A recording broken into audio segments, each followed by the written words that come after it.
This is Minutia Men with Rick and Dave. You're not on Ancestry.com, are you? No, my sister is. Yeah, it's actually pretty cool. Yeah. So every so often they send you some alert, Yeah. and like your percentages of your ethnicity will change. Right. Because of different data and whatever. Anyway, so I got one that I have 68%. No, I have more Neanderthal DNA than 68% of humans. Wow. Right? That's pretty cool. Now, this kind of goes against absolutely everything that I knew about Neanderthals, right? I always thought of them as being this virile, handy, ooh, let's make fire, great hunters, gatherers, whatever. Yeah. Who knew they had just bad allergies and low ambition? And very politically incorrect. What? Yeah, that's what I'm saying. That's the Neanderthal part of you that you didn't even know about. So, so I do have the ear hair, which I think is pretty Neanderthal-y. Not bad. But not I never pictured myself as a Neanderthal. Do you have the stories that we can do the show with today? Mm-hmm. Okay, yes. good. The following is a Tony Lasano podcast, an Opie production on the Radio Misfits Podcast Network. This is Minutia Men with Rick and Dave. Call me Thog. From now on, okay? All right. What is your Neanderthal name? Actually, Thog is the only one that I could... I'm not Neanderthal, so I don't need one. Well, you should get it. I bet, I wouldn't be surprised if you have 68%. Call me Chunk. Chunk. Hey, Happy New Year to everybody. Yeah. We took a couple weeks off. We're ready to go. Right. Vibrant. Revved up. Right. How's the arm? Everything all right? No. You got... Really? Another year, I've been told. Really? Yeah. This is just a ploy to... And believe me, there's no upside to it. But yes. Well, you don't have to carry anything, like our book signings. Well, that's true. I hadn't thought of that. You're not shoveling snow. I did shovel snow. How with can you? One arm. Is that why it was like... Yeah, it might not have been the best job, but I did. Is that why that old lady was on the front of your stoop, bent over with a broken leg? I did the best I could. All right, well, let's get cooking. We got a long show. I'm already tired. Yeah. From the new year, getting right out. So I've already heard 2 lip smacks. What on your part? So I think you're in mid-season. Oh, hold on. Let me drink some water. Hold on. Man who accidentally set his house on fire by cooking steak and toaster is unsatisfied with his insurance payout. I bet he is. A New Zealand man decided he wanted steak and chips for dinner and made the unusual decision to put his steaks in the toaster. And when they say chips, they're talking about fries. I know. Okay. Yeah. And for the record, it's soccer and not football. Okay. For any of our European listeners. Fine. Okay. He left it to cook while he went down the road to buy his fries from the local fish and fry shop. A fire broke out, causing significant damage to the home that he and his partner shared. Despite their insurer accepting their claim and offering $418,000, which was the maximum, the amount that could be paid under their policy, they were pissed and they didn't think it was sufficient enough. So they appealed the decision to something called the Insurance and Financial Services Ombudsman in New Zealand, but they lost. Perhaps this guy wasn't 68% Neanderthal because he didn't know how fire worked. Well, my people, we know how fire works, right? That's a good point. But I mean, come on. Putting a steak in the toaster. Well, there is a TikTok trend of that. There is. Yes. So, the article didn't say that was the reason why it happened, but there's a TikTok. That is how the terrorists are going to win. No kidding. So while doing some show prep, I discovered some interesting insurance policies that were written by Lloyd's of London, the famous insurance company in England. Tom Jones's chest hair is insured. Really? Yeah. Still. Does it say for how much? $7 million. Wow. That's unusual. Yeah. And it's gray and everything. Dolly Parton's breasts. Yeah. $600,000. That's $300 each. Okay. They were going to offer $400. I'll take two and it'll get a. Yeah. Get a. Jennifer Lopez's rear end. Yes, I've heard about this one. $27 million. Wow. Keith Richards. His middle finger. Just his middle finger. For real? Yeah. 1.6 million. Wow. I guess he needs it to play guitar. Exactly. Right? Yeah. David Lee Roth's semen was insured in the 1980s for $1 million. Wow. Now, I don't know. I don't understand that if he runs out of semen. Yeah, I think he's tried. I mean, based on what I've read about him. Gene Simmons' tongue. Okay, $1 million. I get that one. $1 million.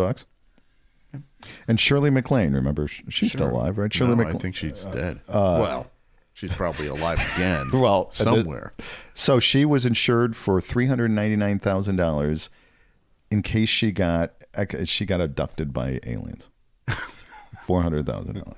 So there you go. Okay. Well, so you really can get insurance for absolutely everything. Right. Now they'll never pay out, but that's you can. Story. Yeah. Mr. New Zealand guy ended up getting almost $500,000.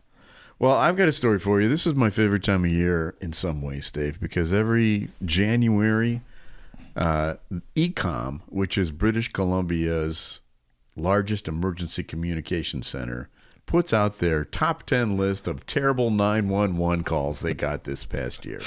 Okay. And these are always fun. Yeah. Luckily for us. Didn't we do a story a couple months ago? The guy ran out of pot or something? I think every year we do this story from Canada. We go through their top 10 list. And this week, let's see. Should I start with number 10? Sure. Okay. You know what? I even have some audio that I can play for you once I get to the number 1. Okay. All right. Number 10. Yeah. The barber gave me a bad haircut. Yeah. Number 9. My McDonald's order was taking too long. Yeah. Number 8. A complaint about a pothole. Okay. Those are your people. Number 7. I can't find my cell phone, which is a really funny one because how are they calling? Right? Number 6, this burger joint won't let me come in before they're open. That's ridiculous. Number 5, my Uber Eats order is taking too long. Number 4, my Airbnb host canceled my reservation. Yeah, that's 911 worthy, sure. Number 3, I lost my nose ring down the shower drain. Number 2, the traffic light is taking too long to turn green. And the number 1 stupid call, and I can go to audio now for this. Here we go. Oh, very good. You like that? And the number 1 most stupid thing anyone ever called in 911 in Canada was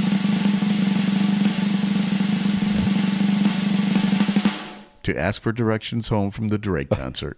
For the Drake concert? Yes, that's number 1.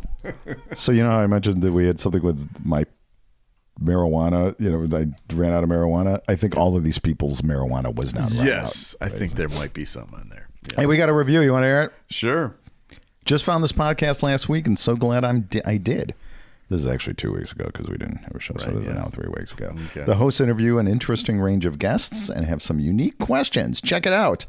That was by SMC Cardi 84 at Apple Podcasts. So review us. Yeah. Put the reviews on. Every review that you put out there for us actually helps us move up the charts. And it's kind of hard to move up from top 1%, but it is possible, Dave. Whatever. Hey, I'm not going to ask you to play the "I Told the Story" jingle before. Well, it's time for Studio Walls. Oh, I'm sorry. Look, I'm out of. You know what? I'm out of. It's been 3 weeks. Time now for Studio Walls. And the words of the prophets were written on the studio walls. And people are not going to want to miss this part of the show. This is an important part of the show. On my list. Yeah. You can fast forward. No, because this week, January 7th, was National Pass Gas Day. Yeah. And, as the writer of the ultimate tribute to the phenomenon in 1996. It's now a phenomenon. It's a phenomenon. Oh, okay. Got this recorded by John Records Landecker and the Legends. We only played it on the air once before it was banned by management because it was in poor taste. Ron DeSantis was in high school and he banned it, right? But in my mind, it's a classic. It's podcast. It's so who banned it? It was the management? Yeah, at WJMK Radio. How'd that So we played it once. go? They called us in and said, you can't do a song about farts. And we're like, what? Yeah. And so actually we played it one more time. And On your last day. And we played it in a way that if people wanted to hear the song, because the people that liked it loved it. Yeah. And the people that didn't like it hated it. So on one tape cartridge, we put one song in the left channel and one song in the right channel. Oh, so they would just So if you could just turn the knob on your radio dial, on the right channel, you would hear King of Farts. Yeah. On the left channel, you'd hear Debbie Boone's "You Light Up My Life." Okay, so it's a lose-lose. Well, we assumed that anyone who was offended by King of Farts would love Debbie Boone's "You Light Up My Life." I see what you're doing. And that was the last time we played it. But now, for our lucky listeners, Dave, we're going to play it, at least part of it. Okay. Here we go.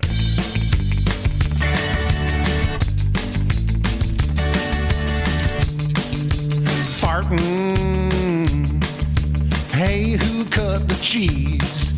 You know it's a universal male ability. I'm eating some baked beans. How'd you get John to They're the record favorite this? of his old coot. They're the magical fruit, and boy, do they make me toot. Yeah! They're calling me the king of farts. I've been making farting an art. Just watch how my sonic boom clears out every room. Yes, I'm a king of farts. I'm shooting out my sulfur darts. I'm never ever taking a pass. Had a chance to pass some gas. One more verse. Coffee. Did you say 4 more verses? One more. Oh. Gets me started right every day. Within a few minutes, my digestive system has its say. Got a hankering for some cabbage. A big heaping plate of sauerkraut. I love to eat it and wait for my bowels to shout. Hey, they're calling me the king of farts. I've been making farting an art. Just watch how my sonic boom clears out every room. Yes, I'm a king of farts. I'm a famous in these parts. Your head's bobbing. You know it's a long lost art to part without leaving a trademark. Okay. Yeah. And actually, when I wrote the lyrics for this, I said fart without leaving a skid mark. Yeah. And John stepped in and said, that might be going a little far. That was And- one in 1996. Yeah. Is that going too far now? Yeah, no, no, not in this Think about day and age. How naive we were back then. Can't you hear the happiness in the message and the bouncy guitar? I bet he was so excited to do this. So, Actually, the whole idea for that song was John's. yeah. And he said, "Hey, Juice Newton, Queen of Hearts, bring me King of Farts." Yeah. And so I went home and wrote it. Yeah. That's how it worked. Is that how the process was basic? Or did you Often, yeah. Was there a newsworthy event for this, or was it just No, I think he heard the Juice Newton song and he's like, Okay. Juice fart. right? And Can't do an anti-Semitic thing, so let's go with a. Yeah, no, I enthusiastically embraced the assignment. Okay, now can I? Now you can do Okay. your other story. So I think we've done this story before, or Really? something like this. Okay. But I'm not going to have you do the jingle because having you do a jingle that you're not prepared for. Yeah. Is going to add 42 minutes I've to only this got one arm right now. podcast. But here's a story that comes out of Afghanistan. The last Jews in Afghanistan argued so much that the Taliban kicked them out of prison. I swear, maybe this is just my house that I'm thinking about, but I swear we did this. I don't remember this story. Zabalin Zimitov, the last remaining Jew in Afghanistan, is contemplating leaving the country. In a recent interview with The Guardian, Zimitov, who's now age 70, says he has had enough of living under the Taliban. Yeah, I guess so. Now, you might think it's because of religious persecution. Yeah. No. It's not. It's because the Taliban are rude and they keep grudges. Oh. That is why he's had enough. Right. Okay. Back in the 1990s, Simintov lived with Yitzhak Levy in the last Jewish synagogue in Kabul. Okay. Things were going fine. Yeah. Until Levy started to run a brothel out of the synagogue and sold booze. Okay. And Simintov wasn't a fan of the noise. Okay. So do we get can we get a picture of Simintov Yes, here? we are. He wasn't a fan of the noise, and he told the police what was going on. So he narked down his buddy, Yitzhak. Both men were arrested and put in prison. I was worried that I'd be there for the rest of my life without any recourse, Simintov lamented. However, after 3 days, the Taliban got so sick of Simintov and Levy arguing that they kicked them out of prison and told them to go back to the synagogue. Oh, no. Shut. Yeah, you two go. I can't hear it anymore. Oh, my God. The other dude left the country a few months later, but Simintov remained. Now, fast forward 25 years or so. Okay. And the Taliban are now back in power. Yep. You know, they had that little lull in there. Right. And they're not being very nice to Simintov right now. Yeah. And here's in his words, Simitrov's words. They knock on the windows late at night when I'm sleeping, and when I turn on the lights, they run away. And they make fun of me when I walk down the street saying things like, here comes the Jew with his funny little hat. Okay. Wow. Okay. Come on. I heard worse than that in high school. Warning. Yeah, exactly. Man up. However, the last straw appears to be a recent incident when someone lit goat feces on fire at the front door of the synagogue and knocked on the door. Yeah, that's uncool. So enough is enough. Wow. This reminds me of a story about a couple of Jews in my family. Okay. Right. You know, my grandfather. Oh, this is a good story. Have I told this story? I don't think you've told it on this show. So my grandfather in the 40s, he was full Jewish, and he ended up fleeing to Shanghai.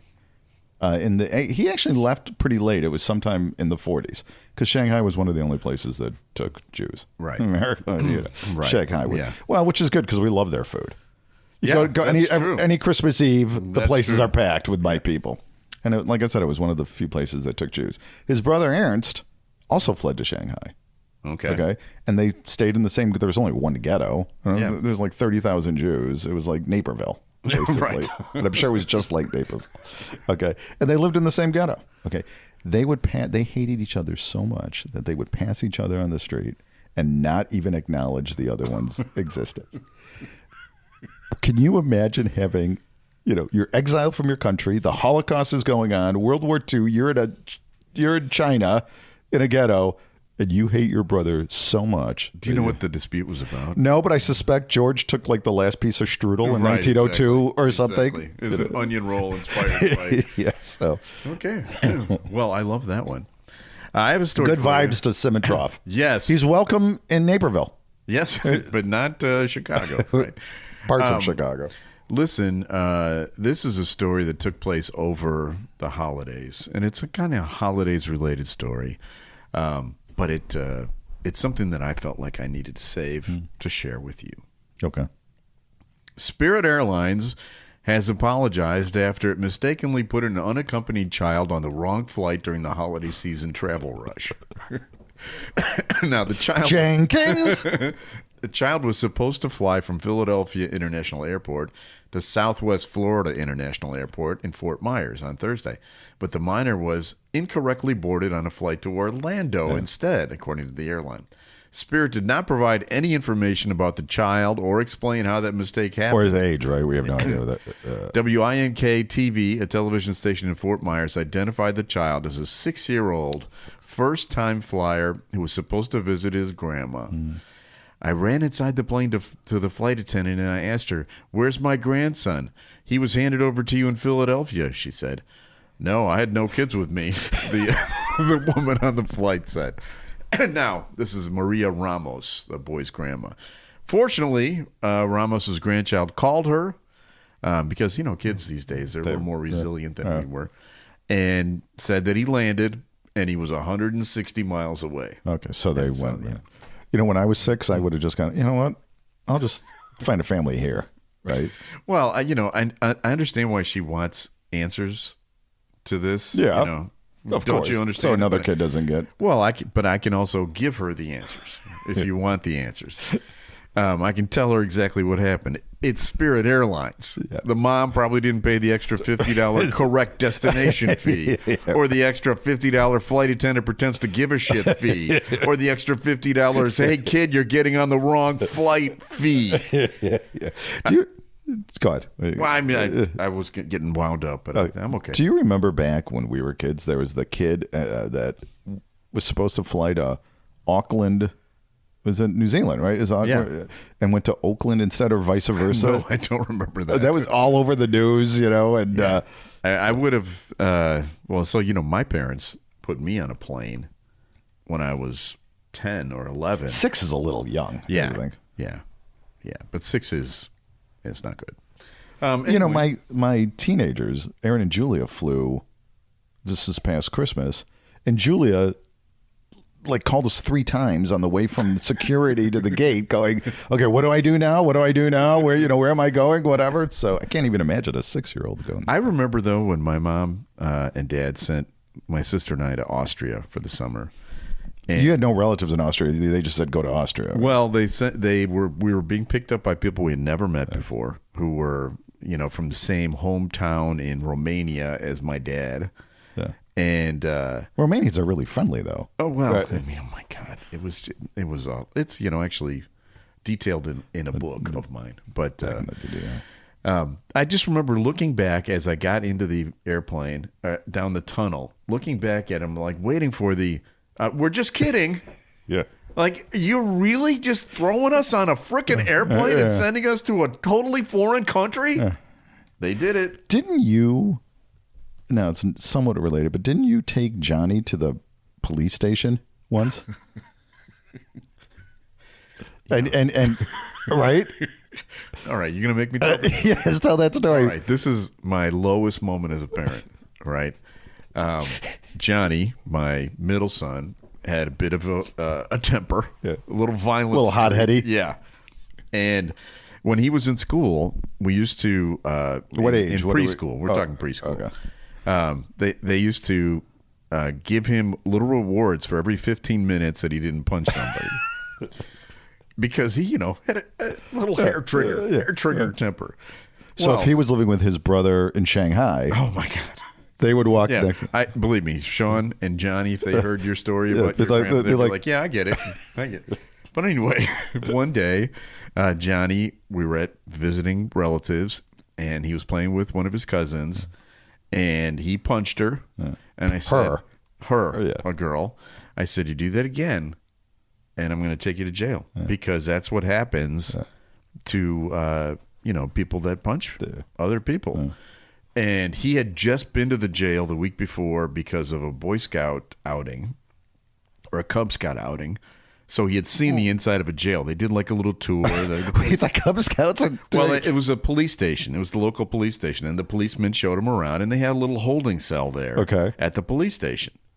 So he knew it. He had a visual image of what the jail was. And that's why I said it. I figured it was going to work. Yeah. But no, 5 minutes later, he punched her again. Yeah. And so I said, that's it. We're leaving. And we drove from Wheaton all the way to Mount Prospect.